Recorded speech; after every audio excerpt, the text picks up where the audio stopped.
দেখুন ৭৩ বছর ধরে এখানে নাম হচ্ছে, কীর্তন হচ্ছে, ভাগবত হচ্ছে, এবং অত্র এলাকায় এই নিত্যানন্দ ধামের কীর্তন।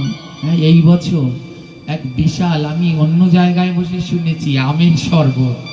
হ্যাঁ, আমের শরবত করে দিয়েছেন ভক্তদের সেবা। হ্যাঁ, শ্রী গুরুদেব একটা কথা বলতেন, সত্য, সেবা, নীতি, ধর্ম জীবনের এই চারি কর্ম। হ্যাঁ, সত্যের পথে থাকো, সেবা, মানুষকে যত পারো সেবা করা। এই যে আমের শরবত দেখুন, মাথায় কি অন্যরকম ভাবনা, কত কিছুই করা যেত, গরমের ভিতরে ওই আমের শরবতটায় সবার প্রাণ কেমন ঠান্ডা করে দিল। সেবা, নীতি, যেন নীতিভ্রষ্ট না হই, সত্যের সাথে জীবনের শেষ দিন পর্যন্ত থাকবো। ধর্ম, আর আজীবন কাল নিজের ধর্ম কঠোরতার সাথে পালন করে যাব।